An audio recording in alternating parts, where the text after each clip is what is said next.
नमस्कार, स्वागत है आपका एबीपी न्यूज में। आप देख रहे हैं घंटी बजाओ, आपके साथ मैं हूं अखिलेश आनंद। एक शिक्षक, एक गुरु का हमारे जीवन में कितना महत्व होता है, इसका अंदाजा इस बात से आप लगा सकते हैं कि वेद पुराणों में भी गुरु को साक्षात पर ब्रह्म की संज्ञा दी गई। गुरु की दी शिक्षा से हमारे जीवन में और समाज में आमूलचूल परिवर्तन आता है।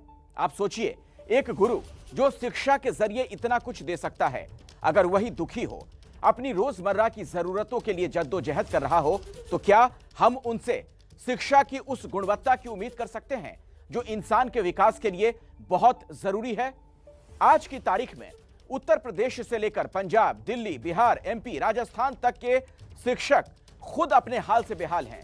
2 जून की रोटी के लिए संघर्ष कर रहे हैं। काबिलियत होने के बावजूद उन्हें नौकरी नहीं मिल रही। कोई 10-10 सालों से नौकरी कर रहा है लेकिन परमानेंट नहीं हो पा रहा, किसी को सैलरी नहीं मिल पा रही। तो आज घंटी बजाओ में इन्हीं शिक्षकों की दास्तान हम आपको दिखाने वाले हैं। चुनाव आने पर ये वोट बैंक तो बन जाते हैं, लेकिन कोई इनकी सुध क्यों नहीं लेता? नवजोत सिंह सिद्धू पंजाब के टीचर की हड़ताल में नहीं जाते, लेकिन दिल्ली के टीचरों के बीच पहुंच जाते हैं। इसी तरह केजरीवाल दिल्ली के टीचरों की सुध नहीं लेते, लेकिन पंजाब जरूर पहुंच जाते हैं। वहीं यूपी में पिछले 5 महीनों से धरने पर बैठे शिक्षकों को सरकार अनदेखा, अनसुना कर रही है। आज आपको दिखाएंगे यूपी के बेरोजगार शिक्षकों का दर्द। हमारी रिपोर्ट देखिए और शिक्षकों की बदहाली के लिए जिम्मेदार सरकार के खिलाफ 8422 840000 पर घंटी जरूर बजाइए।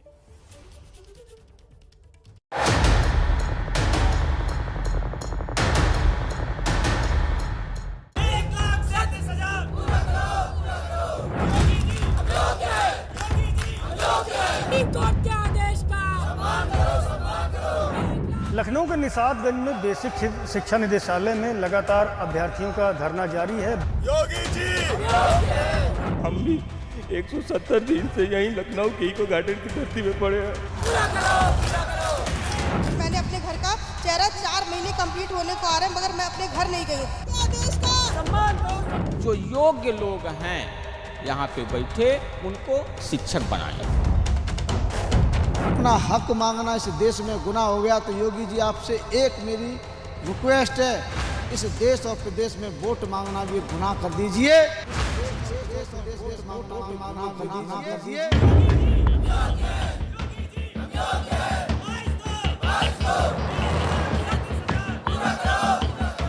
नई नौकरियां नहीं निकाल पाना एक बात है, लेकिन नौकरियां होते हुए भी लोगों को बेरोजगारी की मार खाने के लिए छोड़ दिया जाए तो सवाल तो उठेंगे। उत्तर प्रदेश में यही हो रहा है। हजारों की संख्या में योग्य शिक्षक सड़कों पर वो नौकरी की मांग करते हैं तो पुलिस उन पर लाठियां बरसा देती है। जानवर के साथ भी ऐसा व्यवहार नहीं किया जाता है जैसा ये योगी सरकार ने हमारे साथ। ऐसी जगह चोट लगी है सर, हम क्या बताएं, नहीं दिखा सकते आपको। बहुत पीड़ा है सर। ऐसा एक बार नहीं हुआ, पिछले 5 महीने में कई बार इन बेरोजगारों के साथ ऐसी बर्बरता की गई है। हमारी एक महिला साथी थी, उसमें पुलिस वाले ने उसके अपने जूतों से, पैर से उसके पेट पे इतनी लातें मारी सर, उसको मिसकैरेज हो गया। 5 महीने की वो प्रेग्नेंट थी वो, लेकिन इन्होंने इतना उसको मारा है कि उसका मिसकैरेज हो चुका है। लेकिन बार बार मार खाकर भी ये अपनी मांग पर अड़े हैं, क्योंकि इनका दावा है कि ये सिर्फ अपने संवैधानिक हक की लड़ाई लड़ रहे हैं।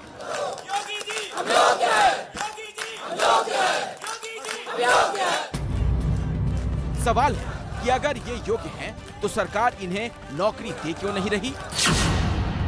अगर ये योग्य हैं, तो इन्हें सड़कों पर उतरकर ये बताना क्यों पड़ रहा है? इस सवाल का जवाब मिलेगा आपको प्रदेश के मुख्यमंत्री योगी आदित्यनाथ के इस बयान में।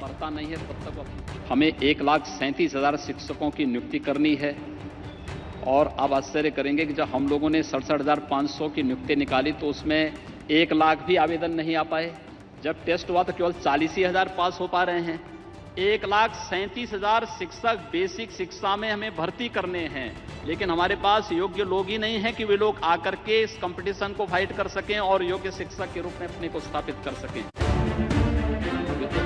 एबीपी न्यूज के एक कार्यक्रम में मुख्यमंत्री योगी आदित्यनाथ ने कहा था वो शिक्षकों की भर्ती करना चाहते हैं, लेकिन योग्य शिक्षक ही नहीं मिल रहे। तब से अब तक 3 साल बीत चुके, लेकिन 1,37,000 शिक्षकों की भर्ती का सीएम का वादा पूरा नहीं हुआ। तो क्या ये मान लिया जाए कि 3 साल बाद भी सरकार को पूरे प्रदेश में योग्य शिक्षक नहीं मिल पाए?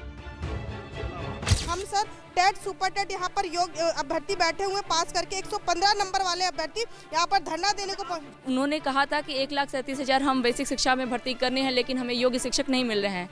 आज योग्यता सड़कों पे लेकर अपनी योग्यता बैठी हुई धरना दे रही है, कहती है कि हाँ इसी के सापेक्ष में 1,46,000 पास हुए हैं 69,000 में। आपके पास पद भी हैं, योग्य शिक्षक भी हैं, फिर भी सरकार नौकरी क्यों नहीं दे रही है?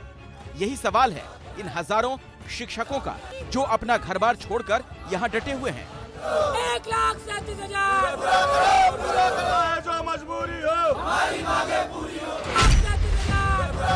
ये लखनऊ का निशातगंज इलाका है, जहाँ 21 जून से उन बेरोजगारों का धरना चल रहा है जिनके पास शिक्षक बनने की पूरी योग्यता है, लेकिन सरकारी नियम कायदों के कारण उनकी नियुक्तियां नहीं हो पा रही।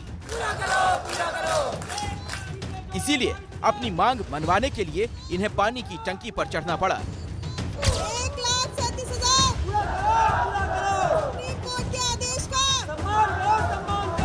उत्तर प्रदेश में शिक्षक की नौकरी के लिए कई सारे अभ्यर्थी प्रोटेस्ट कर रहे हैं, अलग अलग जगहों पर कर रहे हैं। निशातगंज में पानी की टंकी पर 3रे माले पर एक महिला है जो टंकी के ऊपर ही बैठी हुई हैं, वहीं रह रही हैं और प्रोटेस्ट है। किन मांगों को लेकर पहले वो दिखाने से पहले मैं तस्वीरें दिखाऊंगा। हम इस समय 3रे माले के पास मौजूद हैं, ऊपर ही वो रह रही हैं, ऊपर ही खाना पीना सब है। खाना कैसे पहुँच रहा है देखिए, रस्सी से बांधा हुआ एक जो झोला है वो नीचे जाता है, उससे खाना आता है। ऊपर ही वो बैठी हुई हैं। हमारे शिखापाल पिछले 4 महीने से अपने घर नहीं गई।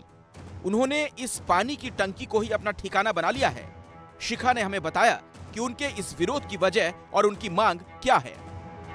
मैं बताना चाहती हूँ कि 2017 में माननीय सुप्रीम कोर्ट द्वारा शिक्षा मित्रों का समायोजन रद्द किया गया था। उससे जो 1,07,000 सीट वैकेंट रह गई थी उसको 2 क्रमागत भर्तियों में भरना था। पहली वैकेंसी थी 68,500 की और दूसरी वैकेंसी जिसमें हमने पार्टिसिपेट किया था 2018 में वो है 69,000। तो सर हम लोग 69,000 के पीड़ित कैंडिडेट है। मैं बताना चाहती हूँ कि 68,500 में जो सीटें वैकेंट रह गई थी शिक्षा मित्र और BTC वालों ने उसमें पार्टिसिपेट किया था। उनकी 26,211 लमसम सीटें जो वैकेंट थी उसको इन्हें आगे हमारी 69,000 में कैरी फॉरवर्ड करना था, बट सरकार द्वारा उनको नहीं फिल किया गया। बस हमारा प्रोटेस्ट उन्हीं सीटों की मांग पे है।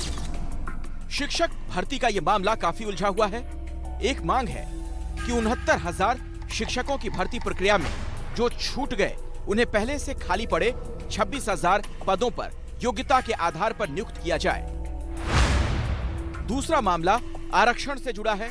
पिछड़े वर्ग के अभ्यर्थियों का कहना है कि 69,000 शिक्षकों की भर्ती में आरक्षण के नियमों की अनदेखी की गई। सरकार का कहना है वो मेरिट के आधार पर ही नियुक्तियां कर सकती है। अभ्यर्थियों का कहना है कि मेरिट तय करने के पैमाने सरकार ने ही बदल दिए।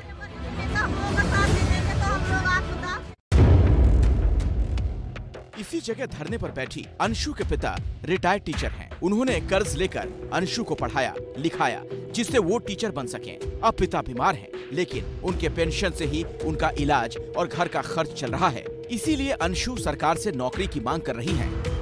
कब तक हम लोग उनके ऊपर डिपेंडेंसी रखेंगे? इस उम्र में आके लगभग नियर अबाउट 30 के आसपास हम लोगों की एज होने जा रही है। इस उम्र में भी अगर रोजगार नहीं मिलेगा, हम लोगों को पिता को देना चाहिए, पिता से हम लोगों को लेना नहीं चाहिए। तकलीफें ये हैं कि घर में 4 मेरे पिता बीमार हैं, हार्ट पेशेंट हैं, मेरी माँ बीमार रहती है, मेरा भाई खुद अभी बहुत बीमार था परसों नरसों, लेकिन हम घर नहीं जा पाए। जो भी मजबूरियाँ होती हैं हम लोग यहीं पे सोचते हैं कि कैसे भी करके उसको ठीक कर लिया जाए, हम लोगों को जाना ना पड़े, हम लोग अपने प्रोटेस्ट को ना छोड़े, हम लोगों की मांगे पूरी हो जाए, एक सीट मिल जाए, एक रोजगार मिल जाए, एक जरिया मिल जाए।